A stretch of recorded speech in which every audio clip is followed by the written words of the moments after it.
Halo sahabat Rahasia Hati, kembali lagi sama aku Nara di channel Rahasia Hati tentunya. Jangan lupa buat like, subscribe, dan share ya.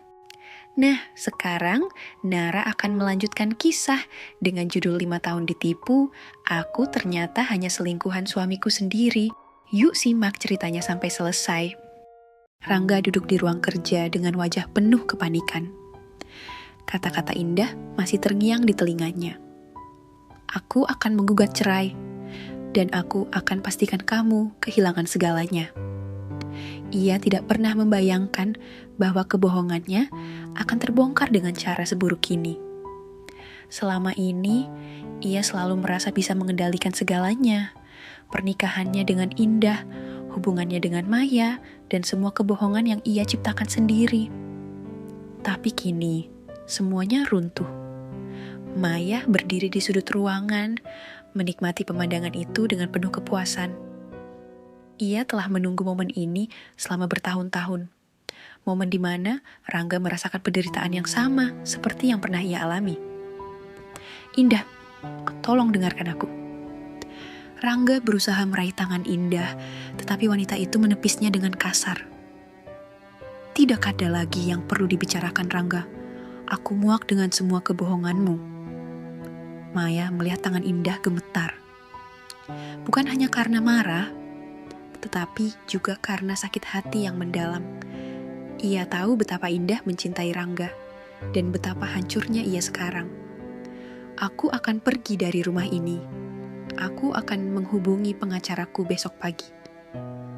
Suara Indah terdengar tegas meskipun berlinang air mata. Rangga semakin panik.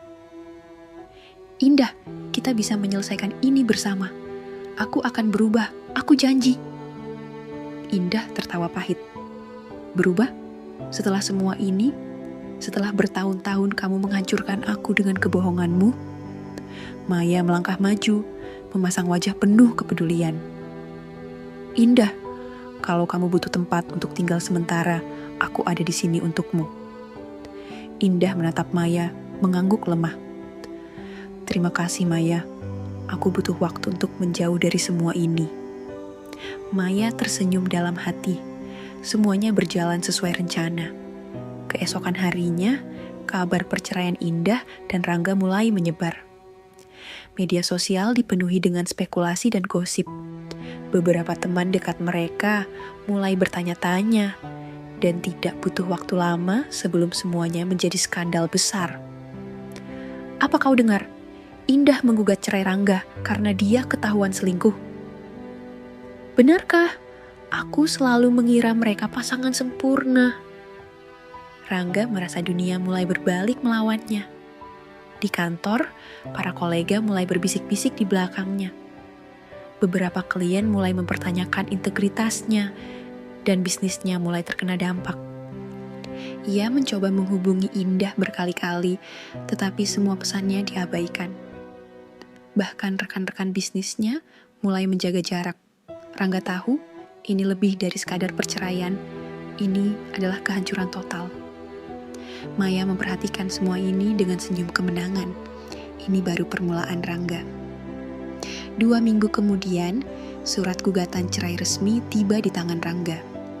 Tak hanya itu, Indah juga menuntut pembagian aset yang besar.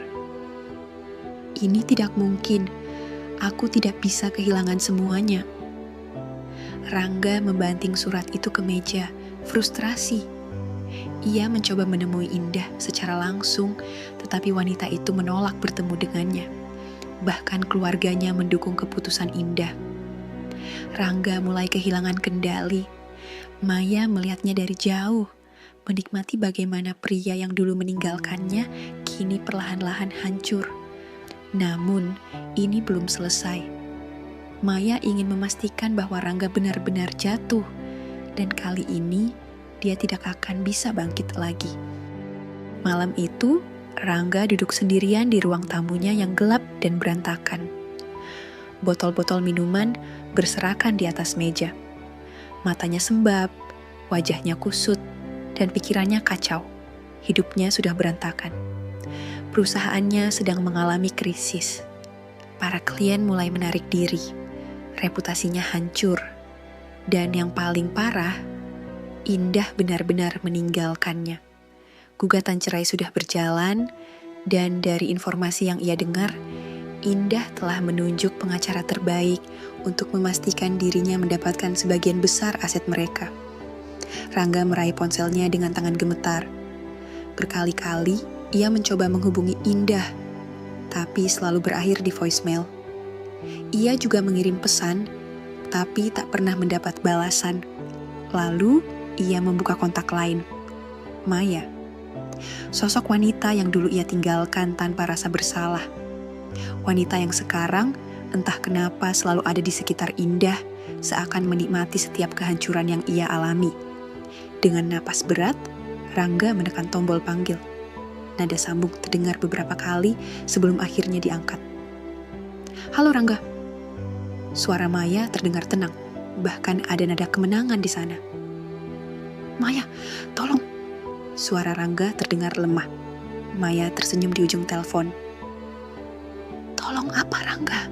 Bukankah kamu sudah punya segalanya? Atau jangan-jangan kamu mulai menyadari sesuatu?" Rangga terdiam. Ada sesuatu dalam suara Maya yang membuatnya merinding. "Kau tahu Rangga?" Maya melanjutkan dengan nada lembut, tetapi penuh sindiran. "Aku selalu percaya bahwa kehidupan punya cara membalas setiap perbuatan seseorang." Rangga mengepalkan tangan. "Apa maksudmu?" Maya tertawa kecil. "Apa kau tidak sadar semua yang terjadi padamu sekarang? Semua ini bukan kebetulan. Ini semua adalah karma, Rangga. Karma atas apa yang telah kau lakukan padaku dulu." Rangga terdiam. Jantungnya berdegup lebih cepat. "Aku tidak mengerti." Suaranya terdengar bergetar. "Kau pikir siapa yang membuka mata Indah tentang semua kebohonganmu?" Suara Maya terdengar tajam. "Siapa yang membuatnya menemukan bukti perselingkuhanmu? Siapa yang membantunya memastikan kau kehilangan segalanya?" Mata Rangga membelalak. Ia mulai menyadari sesuatu. "Jangan bilang, Maya, kamu..." Maya tersenyum puas. "Ya Rangga, aku yang ada di balik semua ini." Darah Rangga seakan berhenti mengalir. Jantungnya berdegup kencang, tetapi tubuhnya terasa dingin.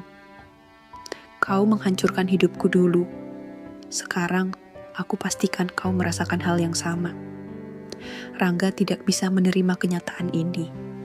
Dengan emosi yang meledak, ia membanting ponselnya ke dinding hingga hancur berkeping-keping. Maya yang melakukan semua ini.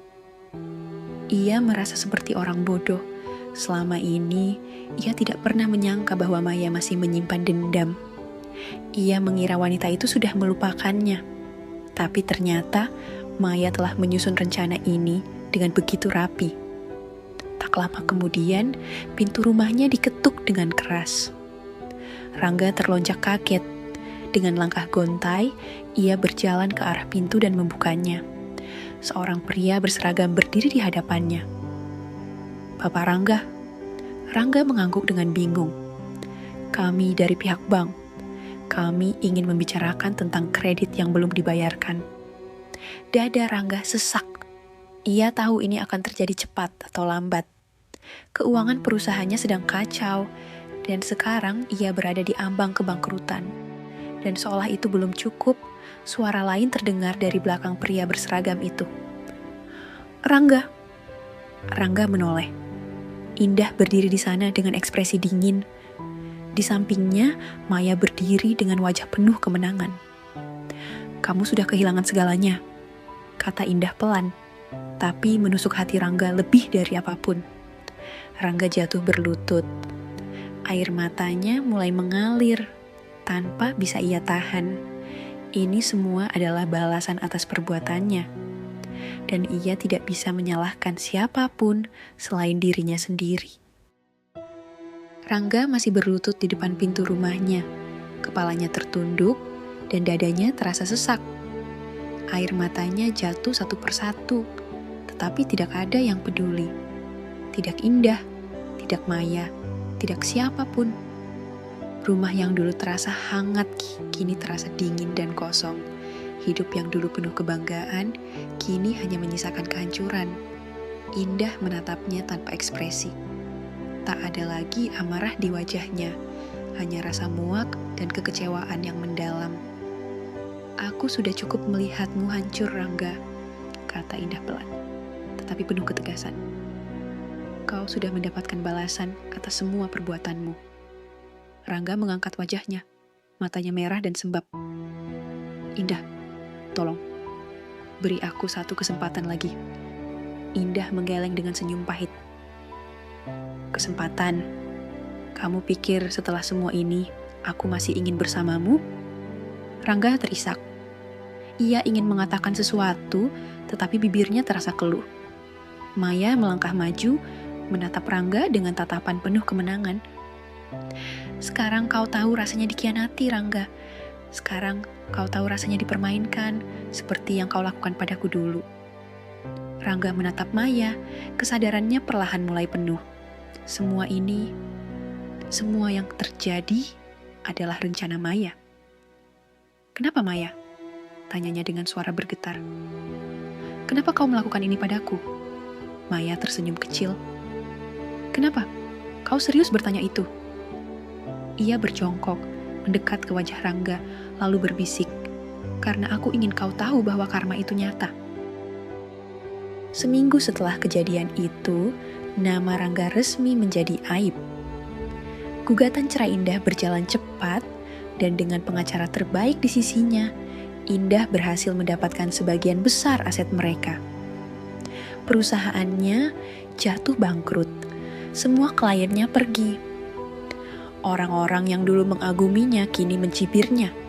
Dan yang paling menyakitkan, ia benar-benar sendirian. Maya menghilang dari hidupnya setelah malam itu. Indah juga sudah pergi. Kini, ia hanya pria yang kehilangan segalanya. Rangga termenung di kamar kontrakan kecil yang kini ia tinggali. Tak ada lagi rumah mewah, tak ada lagi mobil mahal, tak ada lagi kehidupan gemerlap. Ia meraih ponselnya yang sudah retak, mencoba menghubungi Maya sekali lagi. Ia tahu, Maya pasti tidak akan menjawab, tapi ia tetap mencoba. Nada sambung berbunyi, dan akhirnya Maya mengangkatnya. Halo Rangga. Suara Maya terdengar datar. Rangga menelan ludah. Aku hanya ingin tahu, apakah kau puas sekarang? Maya terdiam sesaat sebelum akhirnya menjawab. Puas? Tidak, aku hanya lega. Lega. Lega karena aku akhirnya bisa membalas semua yang kau lakukan padaku. Lega karena aku tidak lagi terjebak dalam masa lalu. Rangga memejamkan matanya. Aku menyesal, Maya. Maya tertawa kecil. Penyesalanmu tidak ada artinya lagi. Ini semua sudah berakhir. Lalu, sambungan telepon terputus. Rangga menatap layar ponselnya yang kini gelap. Ia sadar, semuanya benar-benar sudah berakhir. Sementara itu, Maya dan Indah duduk di sebuah kafe, menikmati kopi mereka. Kamu sudah benar-benar puas, Maya? Tanya Indah, menatap sahabatnya dengan penuh arti. Maya menghela napas, lalu tersenyum. Ya, aku tidak akan membiarkan dendam ini mengikatku lagi. Indah mengangguk. Bagus, kita berdua pantas mendapatkan kehidupan yang lebih baik. Mereka tersenyum satu sama lain, menatap matahari yang mulai tenggelam. Masa lalu telah berakhir. Kini, mereka siap melangkah menuju masa depan yang baru, tanpa bayang-bayang seorang Rangga di dalamnya. Tamat. Terima kasih sahabat Rahasia Hati sudah menonton dan menyimak ceritanya sampai selesai. Nara mohon maaf apabila banyak salah kata ya. Sampai jumpa di cerita selanjutnya ya.